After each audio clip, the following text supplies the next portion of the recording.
வணக்கம். Sunbeam constructions engineer vignesh suryamoorthy. இன்றைக்கி நம்ம எதை பற்றி பார்க்க போகிறோம்னா, வீடு கட்டுபவர்களுக்கான சில குறிப்புகள். சில குறிப்புகள்ங்கிறப்போ வந்துட்டு அதில் உள்ள நன்மை தீமை, என்னென்ன பண்ணணும், எப்படி பண்ணணும், எது பண்ணால் நல்லது அப்படிங்கிறத பற்றி எனக்கு தெரிந்த அனுபவங்களின் மூலமாக, நான் கற்றுக்கொண்ட பாடங்கள் மூலமாக நான் உங்களுக்கு வந்துட்டு இன்றைக்கி சொல்லணும்னு நினச்சேன். ஸோ வந்துட்டு அதை பற்றின ஒரு வீடியோ தான் இது. இப்போ வீடு கட்ட போகிறோம் அப்படின்னு சொல்லிட்டு முடிவு பண்ணாலே முதல் வந்துட்டு நம்ம விஷயம் வந்துட்டு என்னென்னா நிலம், லேண்ட். இதை பொறுத்து தான் வந்துட்டு அதுக்கப்புறம் எல்லாமே வந்துட்டு வரும். ஸோ இப்போ நிலம், அதை வந்துட்டு எப்படி சூஸ் பண்ணுறது அப்படிங்கிறது வந்துட்டு, நிலம்ங்கிறது முதல்ல வந்துட்டு தண்ணி. ஸோ அந்த நிலத்தில் வந்துட்டு எத்தனை அடிக்கு கீழே தண்ணி இருக்கிறது அப்படிங்கிறத வந்து நம்ம வந்துட்டு சரி பார்க்கணும். அடுத்தது வந்துட்டு பார்த்திங்கன்னா ரோட் ஃபெசிலிட்டிஸ், அடுத்தது எலக்ட்ரிக்கல் ஃபெசிலிட்டிஸ். அதில் வந்துட்டு ஒரு 20 அடி, குறைந்தது 20 அடிக்கான நோடாஜம் இருக்கணும். அடுத்தது வந்துட்டு பார்த்திங்கன்னா எலக்ட்ரிசிட்டி. உங்களுடைய வீடு கட்ட போகிற இடத்துக்கு அருகாமையிலேயே எலக்ட்ரிசிட்டி கம்பங்கள் அப்படிங்கிறது வந்துட்டு இருக்கணும். இல்லைனா நீங்கள் அதுக்கு தனியாக செலவு பண்ணுற மாதிரி இருக்கும். அது மட்டும் இல்லாமல் லீகல் செக் இருக்கணும். அதுக்கான வந்துட்டு ஒரு வில்லங்கம் இருக்கக்கூடாது. அந்தமாரி ஒரு சில ரெஜிஸ்ட்ரேஷன் ஃபார்முலாஸ் இருக்குது. அது வந்துட்டு சரியான முறையில் இருக்கணும். அடுத்தது பார்த்திங்கன்னா சாயில் டெஸ்ட். அந்த இடம் ஒரு வீடு கட்டுவதற்கு, அதாவது இப்போ ஒரு சாதாரணமான ஒரு வீடுனா வந்துட்டு மோஸ்ட்லி எல்லா இடத்துலையுமே வந்துட்டு கட்டலாம். ஆனால் அதை தாண்டி ஒரு ரெசிடென்ஷியல், ஒரு கமர்ஷியல் பில்டிங் அப்படிங்கிறப்போ அந்தமாரி வந்துட்டு ஒரு விஷயங்கள் கட்டுற மாதிரி இருந்தீங்கன்னா நீங்கள் அதற்கான சாயில் வந்துட்டு கண்டிஷன்டாக அங்கே இருக்கிறதா அப்படிங்கிறத வந்து ஒரு டெஸ்ட் எடுத்த பிறகு நீங்கள் வாங்குறது வந்துட்டு ஒரு அட்வைசபிள். ஸோ இதெல்லாம் வந்துட்டு லேண்டு வாங்குறதுக்குள்ள, ஒரு வீடு கட்டுறதுக்கான லேண்டு நீங்கள் வாங்குறதுக்கு முன்னாடி பார்க்க வேண்டிய ஒரு சில விஷயங்கள். ஸோ இப்போ நீங்கள் லேண்டு வாங்குறதுக்கு இப்போவே, இப்போ நீங்கள் ஒரு அரை கிரவுண்ட் ஃப்ளாட் வாங்குறீங்க. இப்போ அரை கிரவுண்ட் ஃப்ளாட் வாங்குறீங்கன்னா அந்த அரை கிரவுண்ட் ஒரு 30க்கு 40, 1200 ஸ்கொயர் ஃபீட். இப்போ அதில் வந்துட்டு நீங்கள் வந்துட்டு வாங்குறதுக்கு ஒரு டபுள் பெட்ரூமோ ஒரு ட்ரிபிள் பெட்ரூம், நீங்கள் என்ன வந்துட்டு உங்களுடைய ஸ்பெசிஃபிகேஷன் உங்கள் மைண்டில் இருக்கோ அதை நீங்கள் அப்ளை பண்ணி பார்க்கணும். அப்படின்னு பார்த்தீங்கன்னா ஒரு நெட்டில் வந்துட்டு ஒரு நார்மலாக கூகுள் பண்ணிங்கன்னா சவுத் ஃபேஸிங் உங்களுடைய மனை இருக்குன்னா சவுத் ஃபேஸிங் சைட் பிளான்ஸ் அப்படின்னு போட்டிங்கன்னா உங்களுக்கு ஒரு அரை கிரவுண்டில் என்னென்ன வந்துட்டு ஒரு ஸ்பெசிஃபிக்கோட ஒரு வீடு கிடைக்கும் அப்படிங்கிற மாதிரி உங்களுக்கு பிளான்ஸ்லாம் வரும். அதை பார்த்து நீங்கள் வந்துட்டு ஒரு வீடு, ஒரு மனையை நீங்கள் வாங்கலாம். அது வந்துட்டு ஒரு ரஃப் பிளான், அவ்வளோதான். ஸோ இது ஒரு வழி. அடுத்தது வந்துட்டு நீங்கள் லேண்டெலாம் வாங்கிட்டீங்க. ஸோ இப்போ வந்துட்டு அடுத்தது வந்துட்டு கன்ஸ்ட்ரக்ஷன் ஸ்டேஜுக்கு போகணும். அப்படிங்கிறப்போ அதுக்கான வந்துட்டு என்னென்ன முன்னேற்பாடுகள்னால், முதல்ல வந்துட்டு ஒரு பிள்ளையார் சொல்லிங்கிறது வந்துட்டு ஒரு 2D பிளான், ஒரு ஹவுஸ் பிளான். இப்போ அந்த பிளானை வந்துட்டு உங்களுடைய இன்ஜினியரை நீங்கள் சொல்கிறப்போ உங்களுக்கு எத்தனை ரூம்ஸ் தேவை, எத்தனை பாத்ரூம்ஸ் தேவை, எத்தனை விண்டோஸ் தேவை, இது எந்த பக்கம் வந்துட்டு ஒரு ஃபேஸிங்கில் வந்துட்டு ஒரு வீடு இருக்குது அப்படிங்கிறதெல்லாம் வந்துட்டு நீங்கள் வந்துட்டு முன்கூட்டியே முடிவு பண்ணிக்கிட்டீங்கன்னா உங்களுக்கு வந்துட்டு மிகவும் நல்லது. அது வந்துட்டு அப்ரூவல் ப்ராசஸ், அதெல்லாம் வந்துட்டு சில ப்ராசஸ்லாம் இருக்குது. அது போய் வரதுக்கு வந்துட்டு முதல் உங்களுக்கு தேவையானது வந்துட்டு ஒரு நல்ல ஒரு house plan, 2D plan. So அதற்கப்புறம் என்னென்னு பார்த்தீங்கன்னா 3D பிளான், 3D எலிவேஷன், அதாவது ஃப்ரண்ட் எலிவேஷன் சொல்லுவோம். இப்போ நிறைய பேர் என்ன பண்ணுறாங்கன்னா வந்துட்டு மொத்தமாக ஒரு வீட்டை கட்டிட்டு ஒரு ஸ்ட்ரக்சர்ஸை வந்துட்டு டெவலப் பண்ணிட்டு அதுக்கப்புறம் என்ன பண்ணுறாங்க, ஒரு எலிவேஷன், ஃப்ரண்ட் எலிவேஷன் வந்துட்டு தேடி போகிறாங்க. ஸோ அது வந்துட்டு ஒரு முற்றிலும் ஒரு தவறான விஷயம். ஃபர்ஸ்ட் ஆஃப் ஆல் வந்துட்டு நம்ம ஒரு ஃப்ரண்ட் எலிவேஷனை உருவாக்கி அதை முடிவை செஞ்சு வீட்டுக்காரங்க நம்ம எல்லாருமே வந்துட்டு உங்கள் குடும்பத்தில் உள்ளவங்க எல்லாருமே வந்துட்டு ஒப்புதல் கிடைச்ச பிறகு அந்த ஸ்ட்ரக்சர்ஸை உருவாக்குறது தான் வந்துட்டு சரியான அமைப்பாக இருக்கும். இல்லைனா ஒன்றும் பிரச்சனை இல்லை, அது வந்துட்டு ஒரு திருப்திகரமான ஒரு எலிவேஷனாக இருக்காது. அது மட்டும் இல்லாமல் சில இடங்களில் உடைக்க வேண்டியது அந்த மாரி பிரச்சனைகள்லாம் வரலாம். ஸோ வந்துட்டு நம்ம 2D பிளான் போட்டு ஒரு அப்ரூவல் வாங்குற மாதிரி இந்த எலிவேஷனும் நம்ம அப்போவே போட்டுட்டு இதில் தான் நம்ம வந்துட்டு பண்ண போகிறோம் அப்படின்னு சொல்லிட்டு ஸ்டார்ட் பண்ணி அந்த பில்டிங்கை கொண்டு போகிறதுங்கிறது வந்துட்டு ரொம்ப ஒரு ஒரு நல்ல விஷயம். ஸோ அது வந்துட்டு தேவையில்லாமல் டிஸ்பியூட்ஸை வந்து தவிர்க்கும். ஸோ அதற்கு பிறகு பார்த்தீங்கன்னா ஸ்ட்ரக்சுரல் டிசைனிங்கிறது வந்துட்டு வெரி வெரி இம்பார்ட்டன்ட். இப்போ நம்ம ஒரு டிசைனிங் பர்பஸ், ஹவுஸ் பிளான்ஸ் இதெல்லாமே வந்துட்டு சொன்னது என்னென்னா வந்துட்டு வீட்டை அழகுப்படுத்துறதுக்கு, உங்களுடைய தேவைகளை வந்துட்டு பூர்த்தி பண்ணுறதுக்கு. பட் வந்துட்டு ஸ்ட்ரக்சுரல் டிசைனிங்கிறது, ஸ்ட்ரக்சுரல் அனாலிசிஸ்ங்கிறது ஒரு பில்டிங்குடைய ஆணிவேர், ஒரு பில்டிங்குடைய வந்துட்டு மொத்த ஸ்ட்ரக்சர்ஸே வந்துட்டு அதாவது அடங்கி இருக்கிறது. ஸோ அதனால வந்துட்டு நம்ம அதை வந்துட்டு கண்டிப்பாக வந்துட்டு ரெடி பண்ண பிறகு நீங்கள் வந்துட்டு ஒரு கன்ஸ்ட்ரக்ஷனை வந்துட்டு தொடங்குறது ரொம்ப நல்லது. சில பேர் வந்துட்டு ஸ்ட்ரக்சுரல் போடாமலும் பண்ணுறாங்க. ஸோ ஸ்ட்ரக்சுரல் போடாமலே வந்துட்டு மனக்கணக்காக பண்ணுறதுங்கிறது வந்துட்டு தப்பு கிடையாது. அது எல்லா நேரங்கள்லையுமே வந்துட்டு தப்பாயிடும்னு சொல்ல முடியாது. ஆனால் வந்துட்டு முறைங்கிறது ஒன்று இருக்கிறது. இப்போ ஸ்ட்ரக்சுரல் டிசைனிங் படி பண்ணி நீங்கள் வீடு கட்டுறதுங்கிறது வந்துட்டு ஒரு சிறந்த ஒரு அறிவுரை. அதில் தான் பண்ணணும் ஆக்சுவலி. ஸோ அதை வந்துட்டு நம்ம வந்துட்டு முன்கூட்டியே ஏற்பாடு பண்ணிக்கிறது. அதற்கு வந்துட்டு எனக்கு தெரிஞ்சு ஒரு 8,000 to 10,000 வந்துட்டு அதுக்கு செலவாகலாம். எல்லாமே வந்துட்டு அதை நம்ம பே பண்ணி அதை வந்துட்டு நம்ம ஒரு சரியான அனாலிசிஸ்லேருந்து பெற்றது வந்து ரொம்ப நல்லது. அடுத்தது வந்துட்டு இப்போ நம்ம ஒரு மேஸ்திரியோ ஒரு லேபர் கான்ட்ராக்டரோ அப்படிங்கிற பட்சத்தில் நீங்கள் வந்துட்டு போகிறதுக்கான வாய்ப்பு இருக்குது. அது வந்துட்டு ரொம்ப ரொம்ப நல்லது தான். ஆனால் அதுலேயும் வந்துட்டு ப்ரோஸ் அண்ட் கான்ஸ் இருக்குது. இப்போ என்னென்னா வந்துட்டு நீங்கள் ஒரு மேஸ்திரிகிட்ட போய் கொடுக்குறீங்க, அது வந்துட்டு ஒரு லேபர் கான்ட்ராக்டை போய் கொடுக்குறீங்க, அதை உங்களால் பராமரிக்க முடியுமா, உங்களுடைய நேரம் அதற்கு போதுமானதாக இருக்கிறதா, இல்லைனா உங்களுக்கு பதிலாக அந்த இடத்துல உங்களுக்கு ஒரு ரெஸ்பெக்டிவ் பர்சன் இருக்க முடியுமா அப்படிங்கிறத செக் பண்ணிவிட்டு நீங்கள் போய் கொடுக்குறது உங்களுக்கு ரொம்ப ரொம்ப நல்லது. ஓகே, இப்போ ஒரு 10% வந்துட்டு ஒரு பில்டருக்கு போகும், ஒரு 15% ஒரு பில்டருக்கு ப்ராஃபிட் அப்படிங்கிறப்போ நீங்கள் டேரெக்டாக வந்துட்டு ஒரு மேசர்கிட்டயோ ஒரு லேபர்கிட்டயோ போய் கொடுக்குறது வந்துட்டு ஓகே, இட்ஸ் ஃபைன். பட் அதை வந்துட்டு அந்த டெக்னிக்கலாக அந்த வந்துட்டு ஒரு லீகலாக வந்துட்டு போகிறதா, அது வந்துட்டு நம்ம திட்டமிட்டபடி தான் வந்துட்டு அது நடக்குதா அப்படிங்கிறத செக் பண்ணுறதுக்கு உங்களுக்கு ரெஸ்பெக்டிவ், உங்களுக்கு அந்த நாலேஜ் இருக்கணும், பில்டிங் நாலேஜ், அல்லது உங்களுக்கு வந்துட்டு உங்களுடைய ப்ரெசென்ட்டாக அங்கே இருக்கணும். இப்போ ஒன்றும் கிடையாது. இப்போ வந்துட்டு ஒரு நார்மலாக வந்துட்டு ஒரு பூச்சி வேலை நடக்குதுன்னா அதில் வந்துட்டு பட்டன் மார்க்குன்னு ஒன்று வைக்கணும். அது பட்டன் மார்க்குன்னு வைக்கிறது உங்களுக்கு தெரியாது.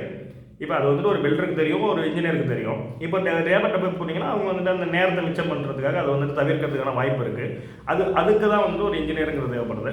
ஸோ இது வந்துட்டு ப்ராஸ் அண்ட் கான்ஸ், இதில் வந்து நல்லதும் இருக்குது, கெட்டதும் இருக்குது. அது வந்துட்டு டிபெண்ட்ஸ் வந்துட்டு உங்களுடைய நேரமும் உங்களுடைய கட்டிடம் சார்ந்த உங்களுடைய அறிவை பொறுத்தது தான். இப்போ உங்களுக்கு அதில் வந்துட்டு அனுபவங்கள் அதிகமாக இருந்ததுன்னா நீங்கள் வந்துட்டு இதில் வந்துட்டு நார்மலாக போகலாம். பட் அது வந்துட்டு அந்த பிளானை வந்துட்டு ஒரு ஸ்ட்ரக்சரில் நீங்கள் போட்டு கொடுத்தீங்கன்னா அதை வந்துட்டு அண்டர்ஸ்டாண்ட் பண்ண முடிகிற ஒரு லேபராக இருந்தாங்கன்னா இது வந்துட்டு பிரச்சனை கிடையாது. அப்படி இல்லாத பட்சத்தில் உங்களுக்கு வந்துட்டு கண்டிப்பாக இது வந்துட்டு ஒரு பெரிய பிரச்சனையை கொடுக்கும். நீங்கள் வந்துட்டு சேமிக்கணும்னு நினைக்கிற பணம் வந்துட்டு விரயமாகிறதுக்கான வந்துட்டு வாய்ப்புகள் வந்துட்டு இதில் அதிகம். அது மட்டும் இல்லாமல் உங்களுக்கு குவாலிட்டியான பில்டிங்ஸ் வந்துட்டு கிடைக்கிறதுங்கிறது வந்துட்டு ரொம்ப ரொம்ப வந்துட்டு ஒரு ரேரான ஒரு விஷயமா மாறிடும். அது உங்களுக்கு பெரிய ப்ரெஷரை கொடுக்கலாம். ஸோ வந்துட்டு இதை வந்து நீங்கள் முன்கூடி யோசிச்சுக்கிறது வந்துட்டு உங்களுக்கு ரொம்ப ரொம்ப ஒரு நல்ல விஷயத்தை கொடுக்கும். ஓகே, இப்போ கொத்தனாட்டு இந்தமாரி வந்துட்டு ஒரு மேசைட்டை தான் கொடுக்கணுமா, கொடுக்கக்கூடாதா, எல்லா இன்ஜினியர்ஸுமே வந்து நல்லவங்களா அப்படின்னு பார்த்தீங்கன்னா கண்டிப்பாக கிடையாது. அப்படி சொல்லவும் முடியாது. ஸோ வந்துட்டு இன்ஜினியர் அந்த ரோல் வந்துட்டு என்னென்னா உங்களுடைய ஒரு கன்ஸ்ட்ரக்ஷன், ஒரு கட்டமைப்பை வந்துட்டு சிறந்தபடியாக உருவாக்குறது. ஒரு குறிப்பிட்ட, அதாவது நீங்கள் திட்டமிட்ட பணத்தில், திட்டமிட்ட நேரத்தில், திட்டமிட்ட ஒரு கட்டிடத்தை உங்களோட ஒப்படைக்கிறது தான் ஒரு இன்ஜினியருடைய ஒரு பணி, ஒரு கடமை, ஒரு வேலை. ஸோ இதுதான் வந்துட்டு அவங்களுடைய வேலை. அதை நீங்கள் எப்படி ஒரு பில்டரை செலக்ட் பண்ணணும்னா அவங்களுடைய ஹிஸ்ட்ரி பார்க்கணும். ஒரு லாஸ்ட் அவங்க வந்துட்டு பண்ண ஒரு 3 பில்டிங்ஸை போய் பார்க்கணும். அந்த ஓனர்ஸோட போய் நீங்கள் வந்துட்டு உரையாடணும். அந்த பில்டிங்கில் வந்துட்டு ஸ்ட்ரக்சரல் படி பண்ணியிருக்காங்களா, ஆன் டைம் டெலிவரி கொடுத்துருக்காங்களா, காஸ்ட் ஓவர் ரன் இருக்கா, இது எல்லாமே நீங்கள் வந்துட்டு செக் பண்ணி அதன் பிறகு நீங்கள் வந்துட்டு கொடுக்குறது வந்துட்டு ஒரு சிறந்த முடிவாக இருக்கும். ஸோ பில்டர் சூஸ் பண்ணுறதுங்கிறது ரொம்ப ரொம்ப ஒரு முக்கியமான விஷயம். ஏன்னா உங்களுடைய மொத்தம் ஒரு இன்வெஸ்ட்மெண்ட்டே வந்துட்டு அவர் மேலே வந்து நீங்கள் வந்துட்டு சுமத்துறப்போ அவர் வந்துட்டு ஒரு குவாலிட்டியான ப்ளஸ் வந்துட்டு உங்களுக்கு ரொம்ப நம்பிக்கையான ஒரு பர்சனாக இருக்கணும். ஸோ அது வந்துட்டு நீங்கள் செலக்ட் பண்ணுறது ரொம்ப ரொம்ப ஒரு முக்கியமான விஷயம் இந்த வீடு கட்டுற பயணத்தில். ஸோ ஃபினிஷிங் செக் அப்படின்னு சொல்கிறப்போ நிறைய விஷயங்கள் இருக்குது. இப்போ வந்துட்டு நான் சொன்ன மாதிரி இருக்கும், ஒரு பிளாஸ்டிக் பண்ணுறோம், அதில் வந்துட்டு பட்டன் மார்க் வச்சு பிளாஸ்டிக் பண்ணால் தான் உங்களுக்கு வந்துட்டு வீடுங்கிறது வந்துட்டு மூலமட்டத்தில் கிடைக்கும். இப்போ ஒரு நார்மலாக பட்டி பார்க்குறப்போ டியூப் லைட்ஸ் வச்சு பட்டி பார்க்கணும். அப்படி டியூப் லைட்ஸ் வச்சு பட்டி பார்க்காத பட்சத்தில் அது வந்துட்டு அந்த சர்ஃபேஸ் அன்ஈவனாக வந்துட்டு உங்களுக்கு தெரியும். அது மாதிரி வந்துட்டு நம்ம பிரிக் ஒர்க் பண்ணுறப்போ இங்கிலீஷ் பாண்ட், ஃப்ளெமிஷ் பாயிண்ட் அப்படின்னு இருக்குது. ஸோ அந்த இங்கிலீஷ் பாண்ட், ஃப்ளெமிஷ் பாண்டில் வந்துட்டு உங்களுக்கு பிரிக் ஒர்க் பண்ணாமல் ஒரே மாதிரி கல் அடக்கிட்டு போயிட்டு இருந்தாங்கன்னா உங்களுக்கு கிராக்ஸ் ஃபார்ம் ஆகிறதுக்கான வாய்ப்புகள் உண்டு. இப்போது நான் வந்துட்டு நார்மலாக வந்துட்டு ஒரு சைட்டுக்கு விசிட் பண்ணேன். அப்போ வந்துட்டு என்னென்னா நிறைய கிராக்ஸ் இருந்தது. அந்த வீட்டுக்காரங்க வந்துட்டு எனக்கு கிராக்ஸ் இருக்குது, இது எதனால் வருது அப்படின்னு கேட்டாங்க. நான் அந்த வந்துட்டு மேஸ்திரிட்ட கேட்டப்போ வந்துட்டு அவர் என்ன சொன்னார்னா, பி சாண்டில் வந்துட்டு பண்ணோம், ஸோ அதனால் கிராக்ஸ் வருது அப்படின்னாங்க. ஸோ வந்துட்டு பி சாண்டில் பண்ணுறதுக்கும் கிராக்ஸ் வர்றதுக்கும் எந்த ஒரு சம்மந்தமும் கிடையாது. அது வந்து நார்மலாக வந்துட்டு அந்த கிராக்ஸ் பட்டி வச்சு பார்த்துடுறாங்க. ஸோ அது வந்துட்டு ப்ராப்ளம் கிடையாது. பட் அது எதனால் வருதுன்னா, சில பேர் வந்துட்டு காலையில் வந்துட்டு அந்த கலவையை போடுவாங்க, அந்த பிளாஸ்டிங் பண்ணுறதுக்கான கலவையை போட்டுட்டு அதை வந்துட்டு ஈவினிங் வரைக்கும் வச்சுட்டு பண்ணுவாங்க. ஸோ அப்போ என்ன ஆகுனா அந்த சிமெண்ட்டில் உள்ள ஒரு வீரியம் பவர் வந்துட்டு டெஃபினட்டாக கம்மியாகும். அப்படி கம்மியாகிறப்போ என்ன ஆகுனா அதில் வந்துட்டு அந்த கிராக்ஸ் ஃபார்ம் ஆகிறது, அந்த ஒரு விரிசல்கள் உருவாகிறது எல்லாமே வந்துட்டு இயற்கையாக நடக்கும். ஸோ அதுதான் வந்துட்டு அது காரணம். அதுமாரி டெக்னிக்கலாக வந்துட்டு என்னென்ன இருக்குது அப்படிங்கிறத வந்துட்டு ஃபினிஷிங் செக் பண்ணுறது வந்துட்டு ரொம்ப ரொம்ப ரொம்ப முக்கியம். அது வந்துட்டு அப்படி இல்லைனா வந்துட்டு அந்த சீலிங்கில் வந்துட்டு பூச்சி வந்துட்டு சரியாக பிடிக்காமல் இருக்கிறது. இப்போ ஃபார்ம் ஒர்க் பண்ணுறப்போ அப்படி ஃபார்ம் ஒர்க்குங்கிறது வந்துட்டு ஷட்டரிங் பண்ணுறப்போ என்னென்னா அதோட லெவல்ஸ் ஒழுங்காக இருக்கா, அதோடைய வந்துட்டு டயகனல் ஒழுங்காக இருக்கா, அது வந்துட்டு எந்த ஒரு பல்கேஜ் ஆகாமல் இருக்கா, பிதுங்கி அது மாதிரிலாம் வராமல் அந்த ஃபினிஷிங் வந்துட்டு சரியாக இருக்கா அப்படிங்கிறத பார்க்கணும். அந்த பலகையை வந்துட்டு குறிப்பிட்ட காலத்தில் தான் பிரிக்கிறாங்களா, இல்லை வந்துட்டு குறிப்பிட்ட காலத்துக்கு முன்னாடி பிரிக்கிறாங்களா அப்படிங்கிறத பார்க்கணும். எனக்கு ஒரு ரியல் லைஃப் எக்ஸ்பீரியன்ஸ் இருக்குது. இப்போ நம்ம திருச்சி சைட்டில் நம்ம ஒன்று பண்ணிகிட்டு இருக்கிறப்போ அங்கே என்ன பண்ணாங்கன்னா, நம்மளோட ஏரியாவில் ஒரு வீடு கட்டிகிட்டு இருந்தாங்க. ஒரு ரூஃப் முடிஞ்சது, ஒரு 2 days ஆச்சு, தண்ணி நிறுத்திட்டு இருந்தாங்க. 2 daysக்கு அப்புறம் என்ன பண்ணாங்கன்னா, அடுத்த ஃப்ளோர் கட்டுறதுக்கு தேவையான கல், சிமெண்ட்டு, ஜல்லி எல்லாத்தையுமே வந்துட்டு எடுத்து லோட் பண்ண ஆரம்பிச்சிட்டாங்க. மக்கள் வந்துட்டு நடமாடுறாங்க, லேபர்ஸ் வந்துட்டு போயிட்டு வராங்க. ஸோ அப்படி வந்துட்டு இருக்குது. அந்த மாதிரி வந்துட்டு பண்ணுறது முற்றிலும் தவறு. ஸோ டியூரேஷனுங்கிறது வந்துட்டு ரொம்ப ரொம்ப முக்கியம். அந்த டியூரேஷன் வந்துட்டு சரியில்லைன்னா வந்துட்டு நம்ம பில்டிங் இவ்வளோ நாள் ப்ராசஸ் பண்ணி கட்டுறதுங்கிறது வந்துட்டு ஒரு வேஸ்ட்டான விஷயம். ஸோ அடுத்து வந்துட்டு ஃபவுண்டேஷன் அனாலிசிஸ்ங்கிறது வந்துட்டு வெரி வெரி இம்பார்ட்டன்ட். ஃபவுண்டேஷன் அனாலிசிஸ்ங்கிறது வந்துட்டு எதன் அடிப்படையில் வருதுன்னா, உங்களுக்கு ஸ்ட்ரக்சரல் டயக்ராம் படி வருது. ஸோ இப்போ நீங்கள் வந்துட்டு ஒரு பில்டிங் ஓனர், நீங்கள் வந்துட்டு ஒரு ஸ்ட்ரக்சரல் அனாலிசிஸ் பண்ணிட்டீங்க, உங்கள் கான்ட்ராக்டர்கிட்ட அதை கொடுத்துட்டீங்க. அந்த கான்ட்ராக்டர் கொடுத்தாலும் நீங்களும் வந்துட்டு ஒன்ஸ் அதை வெரிஃபிகேஷன் பண்ணுறது ரொம்ப ரொம்ப நல்லது. மோஸ்ட்லி வந்துட்டு ஒரு இன்ஜினியர்கிட்ட கொடுத்தீங்கன்னா வந்துட்டு அவர் வந்துட்டு சரியான முறையில் பண்ணனா அது தப்பு. ஆனாலும் வந்துட்டு உங்களுடைய வெரிஃபிகேஷனுங்கிறது அதில் வந்துட்டு ரொம்ப ரொம்ப முக்கியம். ஃபவுண்டேஷன் வந்துட்டு 6 feet வந்துட்டு அது தோண்டணும்னு சொன்னாங்கன்னா அது 6 feet தோண்டி இருக்கணும். 8 feet தோண்டணும்னு சொல்லியிருந்தாங்கன்னா அது 8 feet தோண்டி இருக்கணும். ஸோ அதில் வந்துட்டு காம்ப்ரமைஸ் பண்ணக்கூடாது.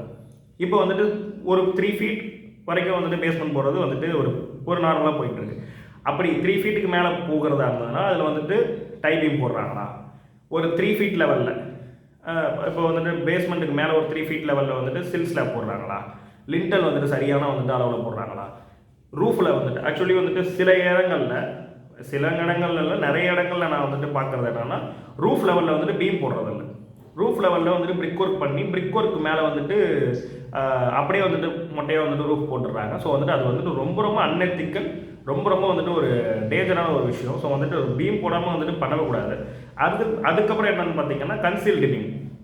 இந்த மேஸ்திரி அந்த லெவலில் உள்ளவங்க எல்லாருமே வந்துட்டு என்ன பண்ணுறாங்கன்னா, கன்சீல்டு பீம்ங்கிற ஒரு விஷயத்தை வச்சுருக்காங்க. ஸோ கன்சீல்டு பீம் அது நம்மள்டே வந்து கேட்பாங்க, சார் கன்சீல்டு பீம் போட்டுக்கலாமா அப்படின்ட்டு. ஸோ கன்சீல்டு பீம்ங்கிறது வந்துட்டு வெரி வெரி ஒஸ்ட்டான ஒரு விஷயம். அது வந்துட்டு ரொம்ப ரொம்ப தேவைப்பட்டால் மட்டுமே போடுறதுமே தவிர அது போடவே கூடாது.